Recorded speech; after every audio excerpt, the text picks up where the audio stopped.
Welcome to this edition of Hardman Talks. My name is Keith Hiscock and I'm the CEO of Hardman Co.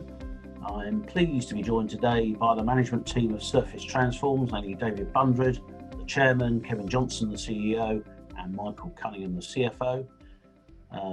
Monday brought a pretty significant announcement from the company about a new contract with a new car manufacturer that's referred to as OEM 8. This is the first contract with that manufacturer, hence the number.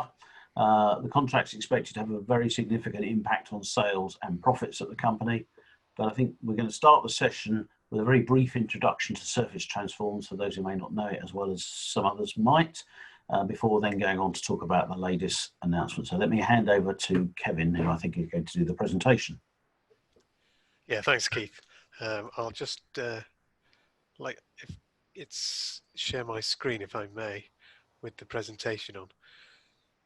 Keith, it says I'm disabled as sharing screen. Is that something you have to give you permission for? Just hold on a second. We'll ask one of our team to step in there. Ah, great. I think that's got it now. Off you go. Great. Okay, as Keith said, I'm going to try and keep the presentation as brief as possible so that we can have as many questions, because there's been quite a few already posted. I've also made the assumption that there might be a number of people that are new to Surface Transforms, so I do want to spend a little bit of time at the beginning doing an introduction to what it is we do, what markets we use and work in, and so on.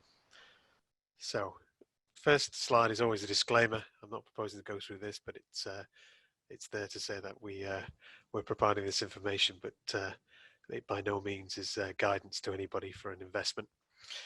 But let's get into the main presentation, and let's start with the introduction on braking systems, automotive brake discs. And I've just put a picture up there of a generic car, and it's the brakes on the car that slow the car and stop the vehicle, and they're activated by, for those that don't know, by your foot in the car.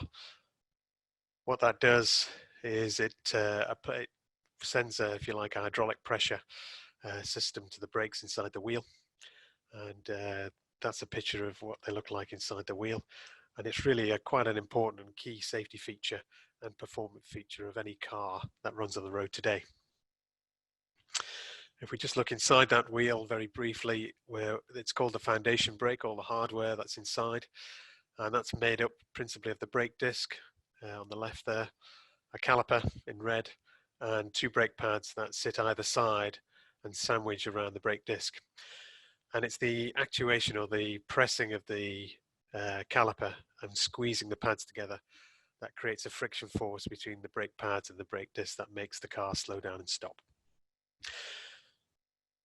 If we then think about what are the relevances to us, it's this brake disc. That is the component we manufacture and design and have the technology for. And even more relevant is most cars, although all cars have braking systems, they've always been grey cast iron brake discs, and carbon ceramic is really an alternative technology to grey cast iron for brakes on cars. If I then just move into talking about what are the drivers and try and explain what the compelling case is for changing from a grey cast iron over to a ceramic disc. Let's start with the technology. Cars have got bigger, faster over the last 2, 3, 4 decades, and with all the technology and components that go into them, it's really pushing the boundaries. Brake discs have got bigger and bigger. But as they get bigger, they get heavier, and the constraints in the envelope that's inside the wheel become more demanding. And so really the braking demands are starting to exceed, in some applications, the capability of iron rotors. That isn't the case for ceramics, so we can swap out the iron rotor for a ceramic and get better braking performance. And the other big benefit is they're significantly lighter. So we talk about swapping out that one single component on the car and saving about 25 kilos. What's even more important is it's a rotational mass on the car, so it saves even more in terms of that inertia. And if you then design it in, you can actually strip out weight on the unsprung mass that's sitting on into the chassis, so you can remove weight out of the springs, the uprights, and so on. So we talk about an overall weight saving of up to 100 kilos a car. Now that's very significant. It's about 5%, so it has a massive benefit for the car manufacturers and the performance of the car. We then talk about the environment. Weight savings equal reductions in CO2 emissions, so ceramics are good for the environment. But not only that, there's a significant reduction in the wear rate of pads, and pad dust pollution and pad dust particles that end up in the environment are becoming a significant environmental issue. So any technology that can reduce that is very welcome by the vehicle manufacturers in the market, and it'll become more and more of a demanding requirement from the market and legislation going forward. Another benefit of carbon ceramic brakes versus iron rotors is the lifetime. We talk about the rotor lasting the lifetime of the service of the lifetime of the car. Iron rotors typically last 30, 40,000 miles before they wear out and need replacing. So there's a significant reduction in the replacement costs and the total cost of ownership, we call it, where there is a labour charge at the garage to get them fitted and replaced. If you add all that up, there's a significant benefit to going to ceramics for the lifetime cost of the car. Talk about quality. By putting on a high performance ceramic disc, you can improve the quality, in particular the handling of the car. Having less weight to move around in the car is a big benefit. And also, if there's any bumps in the road, dealing with all of that heavy weight from an iron rotor as unsprung mass can be an issue for comfort and refinement. And obviously, if you remove all of that, you can improve the refinement of the quality with ceramics. They're very desirable. The aesthetics on a car are obviously very important and how it looks. They often have a very shiny mirror finish. They don't corrode, so don't look unsightly. And that benefit of the brake dust not only is an environmental benefit, but it is also a benefit for the wheels, the alloy wheels of the car, so the wheels of the car stay cleaner for longer. Surprisingly important to lots of owners of cars. And then finally, in terms of competition, it's very rare to have a market with limited competition, but carbon ceramics has been the case for some time. We have a monopolistic supplier called Brembo SGL in the marketplace who have pretty much supplied all of the carbon ceramic brakes for the mainstream OEM manufacturers. Pleased to say that we see ourselves as the credible alternative, and there's been a significant pull from the marketplace to effectively break that monopolistic supply and de-risk that market in terms of supply for all of the customers we work with. And that's really what's been driving the adoption of carbon ceramic brakes in the marketplace. And I've just put a list there of all the vehicle manufacturers that are now using and have been using carbon ceramic brakes for the last decade or so. If I move on to, if you like, our positioning and our strategy and how that relates to the customer values and our potential shareholder value. Our strategy is to be a world-class profitable manufacturing and engineering company. And to do that, the first part of that puzzle, if you like, is being able to generate a superior product. Here I'm comparing our product to our competitors' carbon ceramic rather than to an iron rotor. And we have superior heat management. Brakes are all about dealing with motion, kinetic energy, and converting into heat energy when they slow the car down. So if you can manage that heat more effectively, that's a major benefit for your product. And it also, with our process we use, we can increase the lifetime of the product as well. So although I said it will last the lifetime of the car, if the car is used in a very spirited manner or on track, the brakes will wear out, and we can extend the life of our products for those high energy, high spirited driving situations. If we talk about price, we talk about price and we're very competitive on price. And that's even though we consider ourselves obviously at a disadvantage in terms of volume, but our processes and the way we produce the discs allow us to be competitive on price and to maintain good margins. Another key attribute that the customer always looks for is capacity. And we've been building capacity on the first, we call it OEM 1 cell, for the last couple of years. And we now have installed capacity for circa 20 million of revenue per year. And the site itself is a much bigger facility than that. And we talk about it being expandable up to over 50 million per annum with investment in additional kit. Again, back to quality. This is a safety critical part on a car. The automotive industry's got high quality standards, and it's important that you're certified to the required standards. I'm pleased to say we have all that certification. We've had it for a number of years, and it's effectively a prerequisite to becoming a supplier, tier 1 supplier to an automotive manufacturer. Looking at the geography, our main markets are typically the UK and Germany. Ceramics are targeted really at cars at the premium end of the car market, so cars above 50,000, well over £100,000 per car.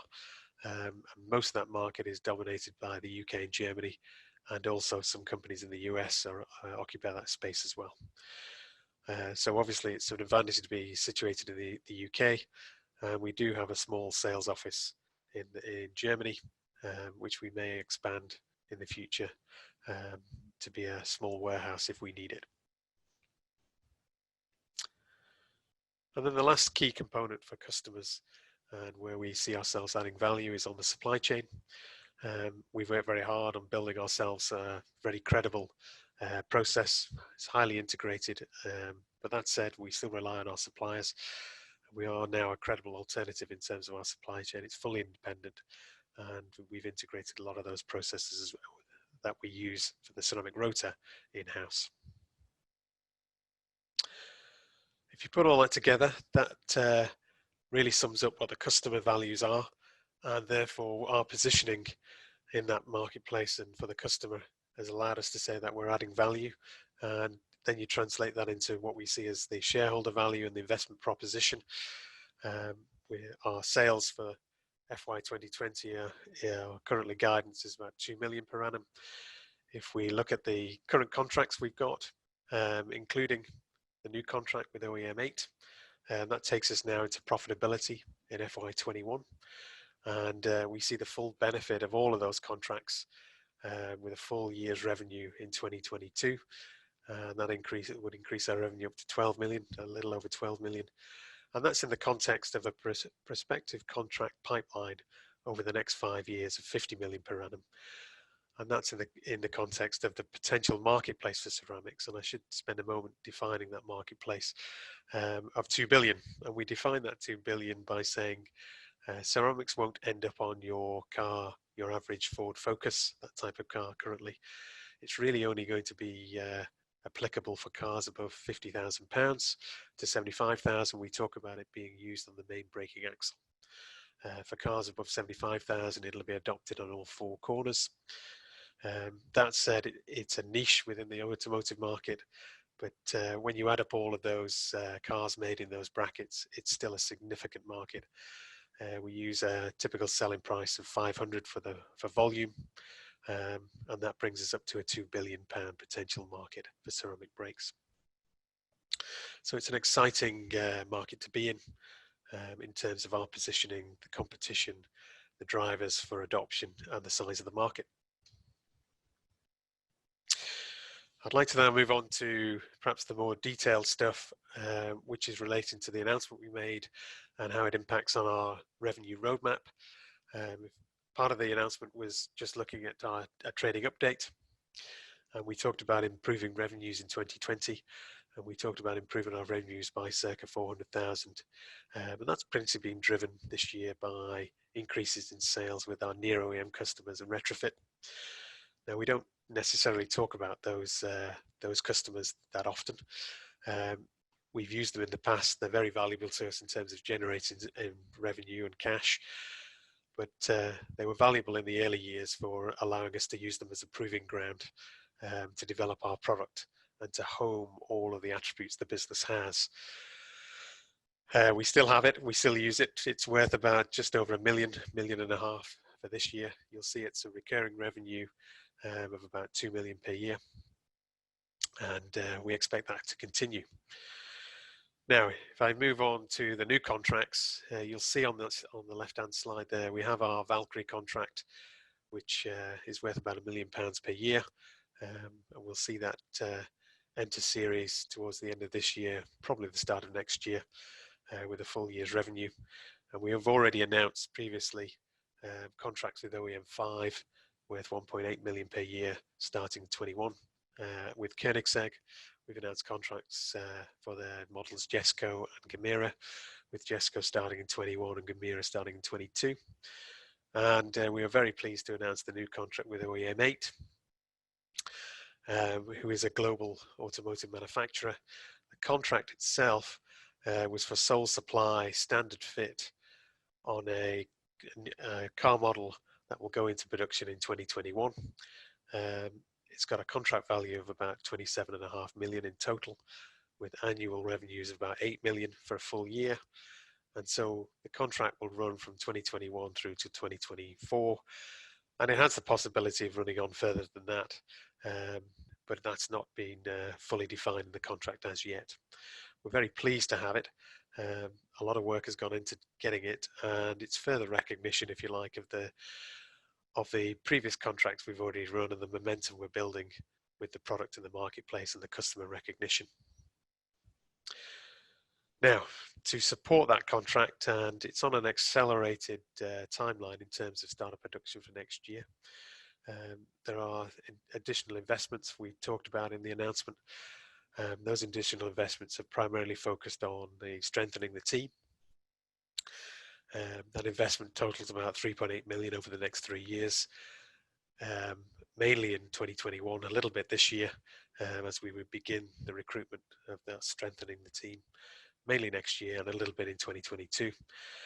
And it's really to support the work we're doing with OEM 8, and 5 for that matter, as we go into series production with those. And it'll also enable us to support those future contract pipeline that we're working on, which is worth 50 million a year. Now, it's worth touching on capacity. Obviously, the OEM 8 contract is a significant increase in revenues and demand for our capacity. It currently takes our fill for the OEM 1 cell and our SVP cell up to 60% of our current capacity. And as we said earlier, the facility has the ability to be expandable. Each of the cells we produce is modular, so we can invest in new cells if we need to. To remind everybody, I haven't written it down here, but a cell typically costs about 10 million, maybe a little bit less, and takes about 18 months to build. It's got about an 18-month payback. And that's important because typically, and although this is an accelerated one and we've got a year before start of production, typically you get 2 years before a contract award and series production. And so the building of modules for additional capacity can be done within that period between nomination and selection and start of production. Now, putting all that together, we were pleased with the contract, not only from its size, its recognition with a global automotive player, but it now brings us into profitability in 2021. And another key feature for us is all of these contracts, when we sign them, are recurring revenues with multi-year contracts. And I've put the contract for the end of production as the contracts are up on the screen there. You can see, although Valkyrie goes out to 22, OEM 5 goes to 29, Koenigsegg is to 27, and OEM 8 is to 24, with an option to extend if needed.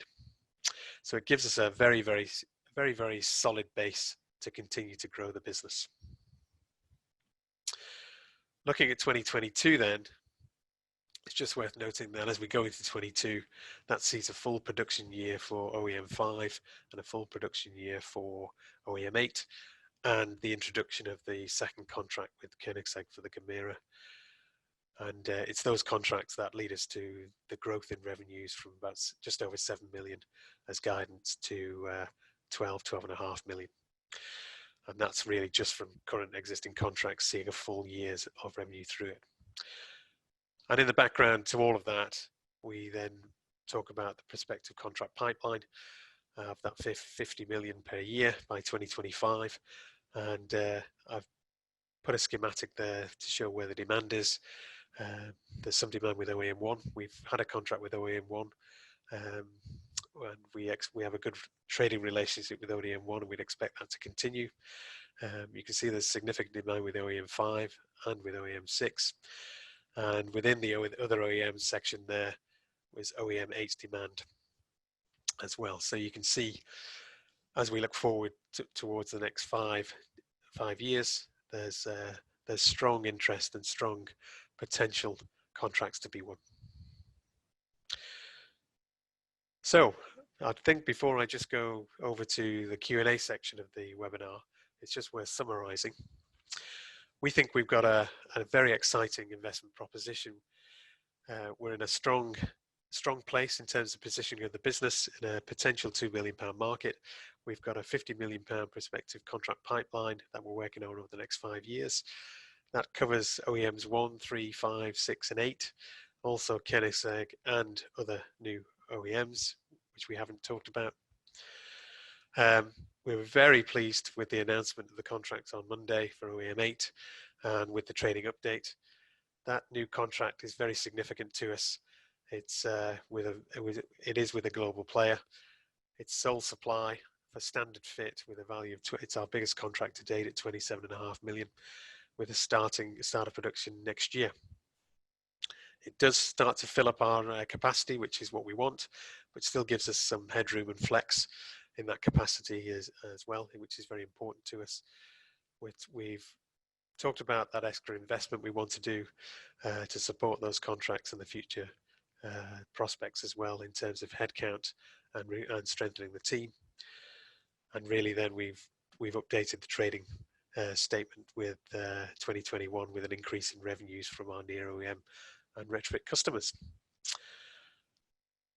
Last comment really is that we talked about that roadmap of revenues with contracts already in place, driving us towards profitability now in 21. The other key feature of that is we talk about recurring revenues, contracts with all of our OEMs, and we have recurring revenues, which are important to us at this stage of the development of the business for our near OEMs and retrofit customers. It just leaves me to thank everyone for listening, and I'll now hand back to Keith for the Q&A section. Thank you, Kevin. Thank you for that insight. So we published a note on Tuesday updating our forecast for the company, and you'll find it's available for free on our website, as well as a link from the RNS announcement about the note. You'll be able to watch this interview again on our website and various other media shortly. Please also like and subscribe to our YouTube channel. So let's move on to the Q&A session. So the first questions are around the identity of some of the parties that are given numbers. Adrian says the new contract is with OEM 1. We already know about OEMs 1 to 6. So is it possible to shed any light on new OEM 7? And whilst we're there, we've got a question around. We've got a question around any further colour you might be able to give us on the identity of OEM 8, and somebody speculating about whether it might be a battery electric vehicle manufacturer.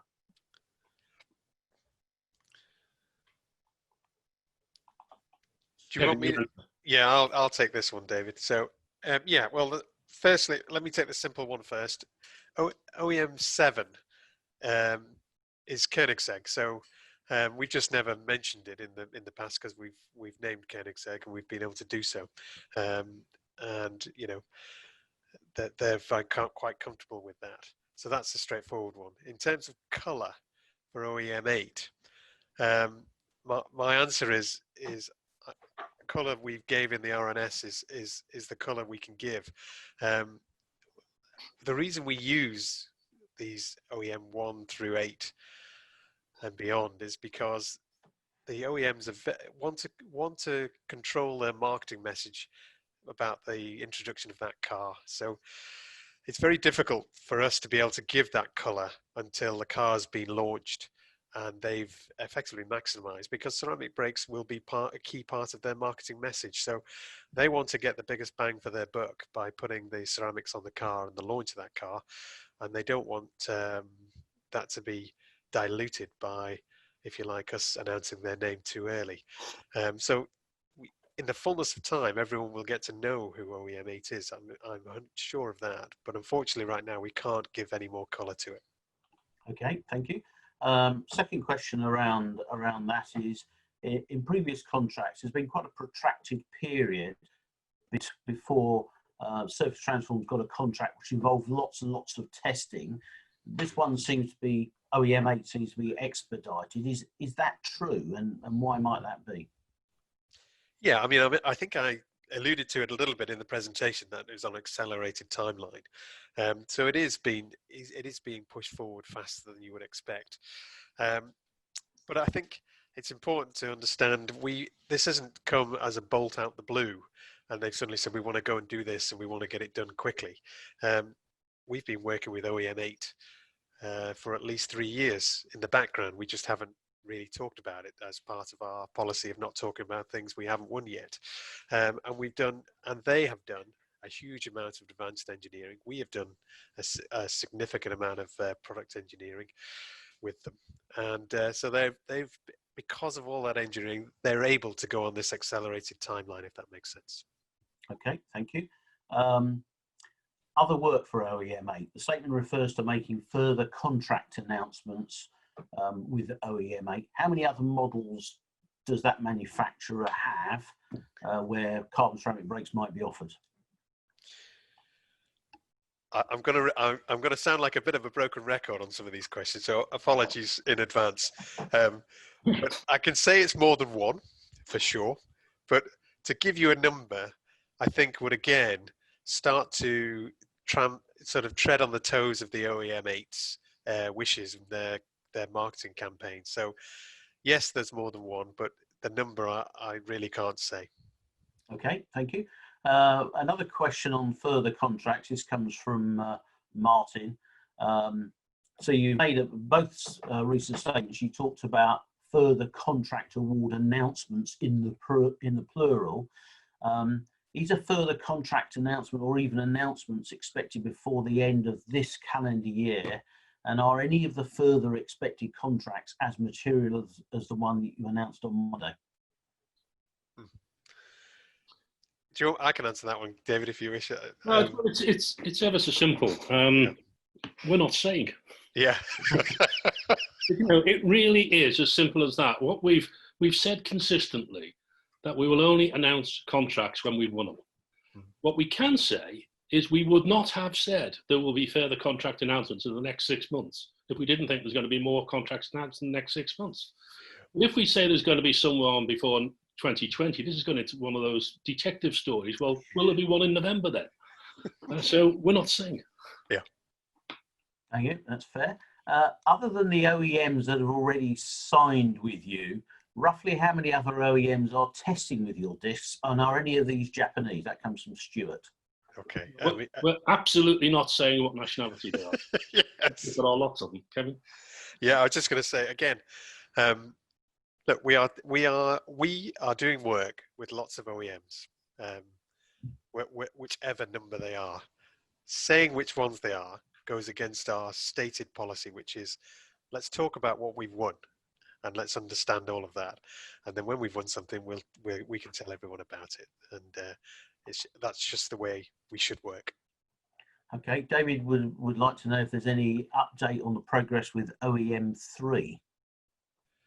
Well, I think OEM 3 sort of straddles that rule, actually. So when we introduced this policy, we had talked about OEM 3 previously.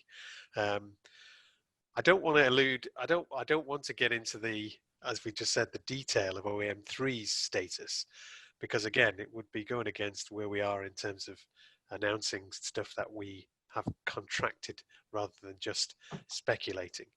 But look, we are working with OEM 3, and that continues. So it's part of it's part of the whole company's engineering, if you like, desires to win OEM 3, but it's part of the package, if that makes sense, of all the work we do. Okay, I'm going to weave two questions together around competition and competition at OEM. Alistair's saying, well, I'm saying congratulations. What reasons did OEM give for choosing your discs for Brembo's, or do they use theirs as well? And then Richard's asking on top of that, how easy is it for a competitor or main incumbent to R&D in this space? Do we know if Brembo are trying to copy your technology? Yeah, okay. Kevin, just before you answer the specifics of it, what I can say, in my experience of the automotive industry, it's one of the toughest, dirtiest fights I've seen. Many years ago. Yeah. Yeah, that's you say that. I'll give the official line of why. Yeah. So apart from the hand-to-hand combat that's gone on for this contract, I think the truth of it is OEM 8 went through quite a significant sourcing program and process before they made their decision, and that was good for us, frankly, because I think where we won. We were competitive, if not better, on price. They're a very data-driven company, and they did a huge amount of engineering work to quantify the product. And it's fair to say, when they measured the performance of the product, there were a number of measurable advantages for our product over our competitors. And they're a very demanding company, and they wanted high levels of support, service, supply capabilities, and I'm pleased to say that we were able to demonstrate that we are a good supplier, and I think that went also a long way to developing the relationship and allowing the nomination to be given to us. So apart from David's comment at the start, it really boils down to price, product, supply chain, and capacity, and it always does, and we were better on all of those. Now, the second question you asked, just remind me, Keith, what was the question? It's around whether Brembo might be able to copy some of what you're doing to, I suppose, to reduce their competitive disadvantage. That seems. Yeah, the simple answer is, of course they will eventually. We have an advantage. Will they copy it? I'm sure they are trying to as we speak. Is it that easy? No. We've as a lot of the existing shareholders will know, it's been a long time coming, and I know David has the old Morecambe and Wise joke that it appears as though we're an overnight success now, but it's difficult to reverse engineer. It's difficult to engineer a carbon ceramic brake. There are lots of technology hurdles to get over. There are lots of barriers to overcome there. So can it be done? Of course it can. It just requires money and time, and I'm sure Brembo will at some level be wanting to do so. But that doesn't stop the fact that we have the advantage right now. Okay, a question from Mike on the financial impact of the OEM contract, asking if it's possible to have any more detail on what it does for profitability, capex spend, and margins. I guess that's one for Michael. Yeah, I'll pick this one up. So, as Kevin's already alluded to in his presentation, obviously the big impact on this is it pulls profitability forward to 2021. We'd always anticipated being adjusted EBITDA positive in the year, but this brings us to a post-tax profit now. As far as sort of capex spend and margins and stuff, we've had to rephase the capital expenditure that we had planned for OEM 5 due to the accelerated program, but that's well within our capabilities at the moment. Really, when it comes to margins, we're happy with the sales price that we've negotiated with OEM 8, but going forward, it's really, we feel that our margins are more directed by our cost reduction programs, and actually retaining our margins is within our own hands, and we have a very comprehensive program to achieve those going forward. So yeah, profitability is there and should remain so. Thank you. Now let's move on to questions around capacity. So Richard is asking, how large in revenue terms can the business grow on the existing site? And I'll weave in another question from Martin that says, if demand was really strong from another continent and the energy costs were lower, could you conceive of opening a second factory site before Knowsley is full, with its Plan 5 production cells, or would that not be feasible because it would split the UK expertise? Let me answer that. The facility, it's quite easy to explain. The cell we've said has capacities of 10 million, and we've taken 5 cells, so the site's got a capacity of 50 million. So that's been a fairly consistent number. In fact, I think if anything, we might tweak that upwards a little bit now. But it's 50 million. Would we build another site overseas? Frankly, I'd build the site on the moon if there was a customer on the moon and there was potential business there, potential profit.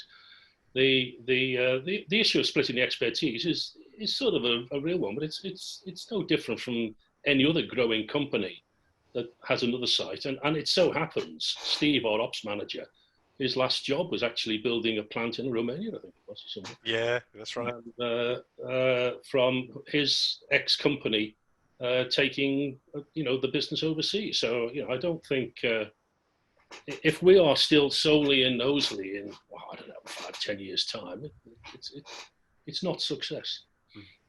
Okay, thank you. I'm going to roll 2 questions together from Martin again. So if the current awarded contracts see 60% of installed capacity utilised by December 22, what will trigger you to start considering the financing and building of OEM Cell 2? And the second question I'll roll in that is, could you conceive a situation where actually you might start equipping cells 2 and 3 at the same time? Again, let me answer that. The glib but actually very true answer to what would trigger it is more than 60 and less than 100. And but we said before, we're dealing with a number of projects at the moment, and as you'd expect, some of those are big and some of them aren't. They're all reasonable size, but some of them are very big and some of them aren't so very big. And it would depend which one we won and the order in which you win them and the timescale. So yeah, would we want to be at 98.5% capacity before we ordered another piece of kit? No, we wouldn't. But asking me precisely which number it is, it's just premature. There's a couple of questions about the timing of OEM Cell 2, when that might be. Is there any help you can give on that? No, it's the same answer we gave before. Yeah. If I tell you when I think we'll build Cell 2, I'll be telling you when I think we'll win the contracts. And one of the reasons we don't talk about these contracts is we've learnt we don't know.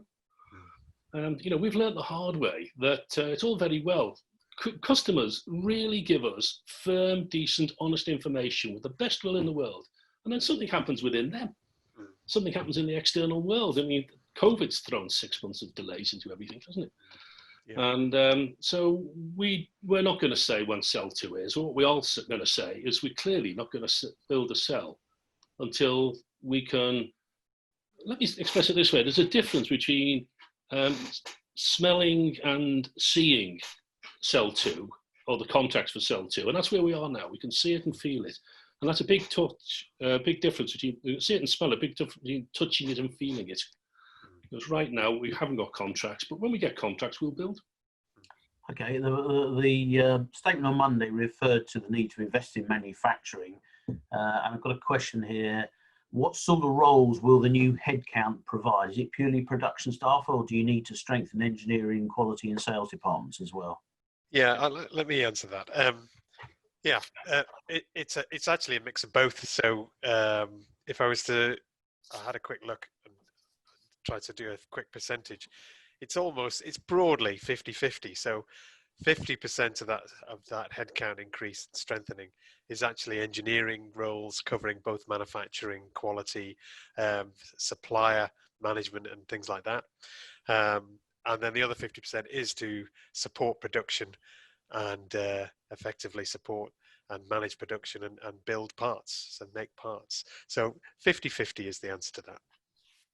A question come in from Tim, looking backwards actually on the cell. So how long did it take to commission production in cell 1? Is there any way you could reduce the commissioning time for the next production cell? Well, I'll tell you, Kevin, you give time to Kevin to think about that. If we take as long to commission cell 2, she took to commit cell 3, we'll all commit suicide. Kevin, over to you. Yeah, there's a phenomenon called a learning curve, and it's fair to say that building cell 1, and this was and you know, this is planned really. Cell 1, we knew there would be a learning curve on it, and that learning curve has meant that it's taken longer than we would have liked. You know, now the beauty of the way it's been designed and is modular means once we've gone through that learning curve, you're then into replication rather than, if you like, first time fabrication. So I looking back, it's gone the way you would have expected, where it's taken longer than we thought, and we thought 2 years, and it's taken longer than that. But we know now what to do. We know, you know, we had things like gas pipes that didn't that weren't quite as we wanted them to be, and you know, and we had a furnace that had a leak, and furnaces are unheard of in terms of leaking, but they happen. So a lot of learning has been put into, and a lot of know-how now has been developed as part of the manufacturing and building cells. So we talk about it now being an 18-month program to put a new cell in, rather than a 2.5 or 3 years. So that's the benefit of doing it a second or third time, if that makes sense. Okay, a question about carbon ceramic brakes market as a whole.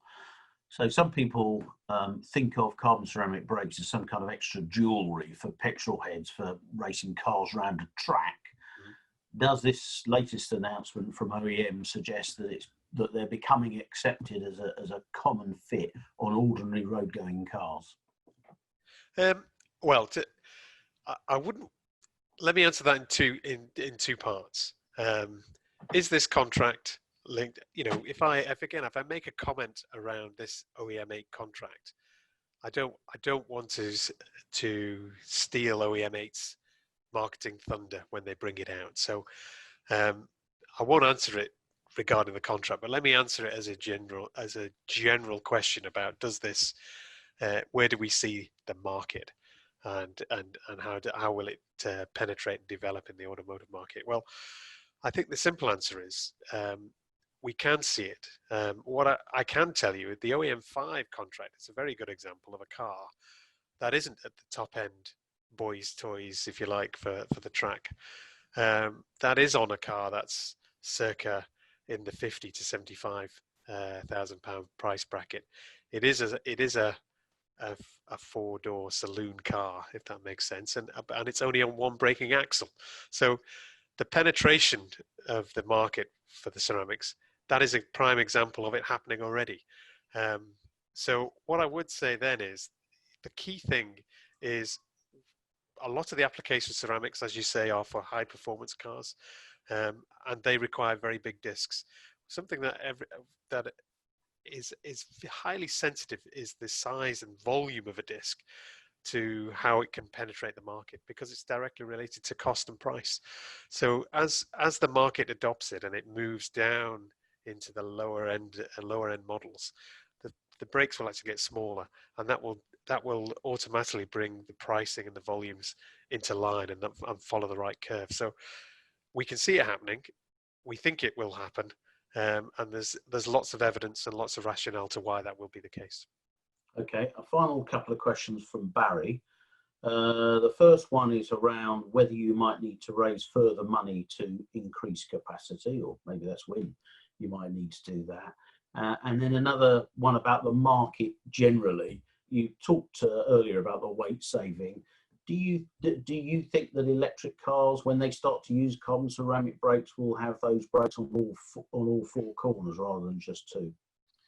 Let me answer the first question, and you answer the second one of that. Yeah. I mean, we will raise money when we need to raise money, and we will raise money and the need for that money is fundamentally going to be about, it's going to be fundamentally built on the back of a contract for OEM Cell 2.